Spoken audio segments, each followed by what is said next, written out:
खबर यह है कि एक पार्टी इलेक्शन जीती है, वो समझती है वो वज़ीर आज़म के तौर पे बिहेव करते हैं, उनको सिर्फ एक नोटिफिकेशन वज़ीर आज़म के तौर पर ऐसा करें। मैं आपसे आप सिर्फ मुंह पे एक मास्क लगाएं और बाहर जो है वो एक झंडा लेके निकलें, अभी आपको पता चल जाएगा कौन रोकेगा आपको। अभी मैं सिर्फ ये जानना चाह रहा हूँ कि कौन सी ऐसी जमातें हैं, कौन है जो इलेक्शन से भाग रहा है, किस वजह से भाग रहा है, मैं ये आपको बात आता हूँ, मैं तुम्हें बता रहा हूँ क्योंकि उसकी वजह अभी केस अदालत में लगा हुआ है। काजी साहब ने तो कहा है कि पत्थर पर लकीर है 8 फरवरी की तारीख, आपको क्या लग रहा है? मुझे भी ये पत्थर पे लकीर ही लगती है। उसकी वजह यह है कि पाकिस्तान के अंदर देखिए दस्तूर ने तो सीधा सीधा रास्ता बताया अशफाक के, जब भी कोई असम्बली टूटे 90 दिन के अंदर इलेक्शन हो और अगर मुद्दत पूरी कर ले तो फिर वो 60 दिन के अंदर इलेक्शन। हमारे यहाँ पंजाब की और खैबर पख्तूनख्वा की असम्बलियाँ टूटी, 90 दिन की गिनती ही पूरी नहीं हुई। इत्तफाक ऐसा है कि हमारे कानूनी निज़ाम को, हमारी हुकूमत को, हमारी पार्लियामेंट को 1 से लेकर 90 तक की गिनती नहीं आती थी, गालिबन 89 तक आती थी, या जितनी भी अगर इससे ज़्यादा आती थी तो उसमें 90 का आदत थी।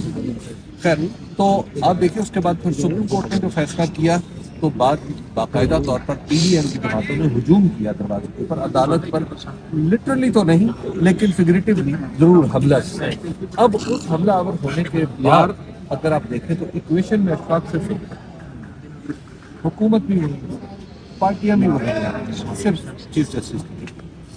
क्या रियाज साहब अपने हुक्म पर अमल दरामद करवाने में आपके नज़दीक बज़ाहिर क्यों यकीनन नाकाम है, अनफॉर्चुनेटली जस्टिस उमर अता बंदयाल, मेरा ख्याल है उनकी अपनी कमजोरी थी, उनकी अपनी कमजोरी थी, कोई ना कोई, खा वो किसी उनके ख्यालात की कमजोरी थी, खा कोई किसी और तरह की कमजोरी थी।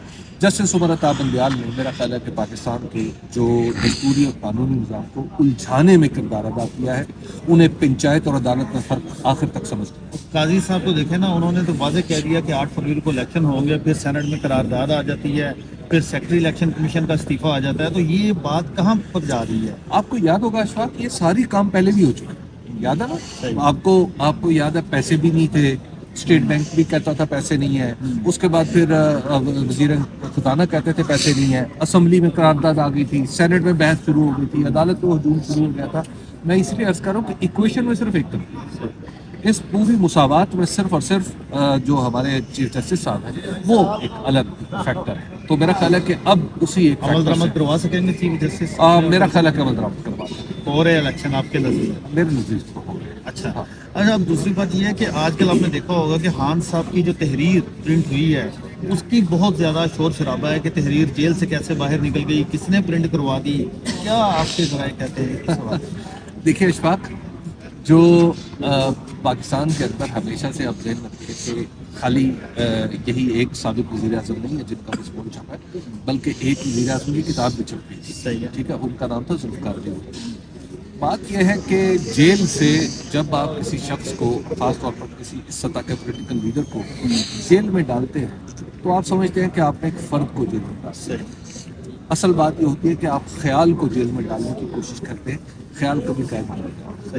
अच्छा हबीब साहब, आपने बहुत ज़्यादा सर्वे किए हैं इलेक्शन के ऊपर, इससे पहले इलेक्शन पर भी करते रहे और वो सर्वे भी दुरुस्त साबित होते रहे। अब आपके सर्वे क्या कहते हैं, ज़मीनी हक़ाइक़ क्या कह रही हैं? अशफाक साहब, मेरा ख्याल है कि आपने तो इन्हें अदालत में नहीं, आप क्योंकि अभी केस जो है, अभी जो केस है, इस वक्त तुम बात आओ प्लीज। अभी मैं सिर्फ ये जानना चाह रहा हूँ कि कौन सी ऐसी जमातें हैं, कौन है जो इलेक्शन से भाग रहा है, किस वजह से भाग रहा है, मैं ये बात आता हूँ, मैं तुम्हें बता रहा हूँ क्योंकि उसकी वजह अभी केस अदालत में लगा हुआ है, वहाँ से फैसला आया नहीं। दुआ करो कि वहाँ से फैसला आ जाए तो फिर मैं डेफिनेटली इंशाल्लाह जी जरूर बताऊँ। अच्छा, ये मैं कानून की पाबंदी करने वाला साहब। ठीक है, एक और चीज़ें बताइए, ये कानूनी बात है कि बात ये भी चल रही है कि चीफ इलेक्शन कमिश्नर और 3 मेंबरान एंड टाइम पर आकर रिजाइन कर दें तो इलेक्शन गैर मुअय्यना मुद्दत के लिए मुलतवी हो जाएंगे, इसमें कितने हक़ है? मैं नहीं समझता ऐसा कुछ हो सकता, क्योंकि इलेक्शन कमीशन ने अपना बेशतर काम कर लिया और अब इलेक्शन कमीशन ने और कोई ऐसा काम नहीं जिस पे कोई उसने अपनी ओपिनियन देनी हो या जिसमें कोई खास तरह की स्ट्रेटजी हो। इलेक्शन कमीशन है या नहीं है, देखिए ये जो हम जो मफरूज़े कायम करें ना अशफाक, ये सारे के सारे ये मफरूज़े इस्लामाबाद में फैले हुए हैं जी, आई अंडरस्टैंड, मैं आपकी बात से एग्री करता हूँ। देखिए पाकिस्तान के दस्तूर में इलेक्शन रोकने का कोई तरीक़ाकार मौजूद नहीं है।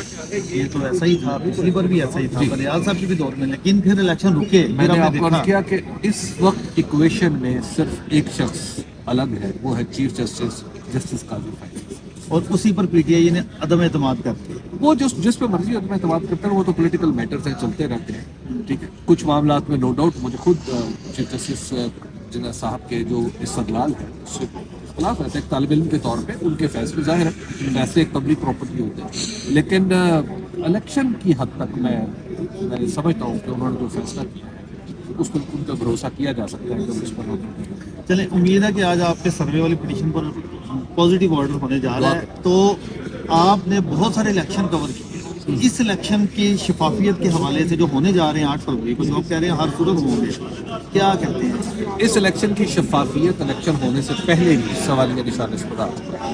उसकी वजह यह है कि एक पार्टी यानी पाकिस्तान तहरीक इंसाफ को किसी सूरत में पूरे मुल्क में घुमाऊं, कहीं उसको जलसा करने की इजाज़त नहीं, कि उसको कन्वेंशन करने की इजाज़त नहीं। आप उसका झंडा लेके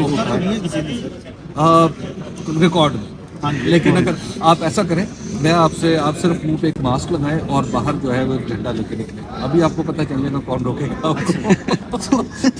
अच्छा, इसमें कौन सी बात है? आप भी साहबी हैं, मैं भी साहबी हूँ, ठीक है।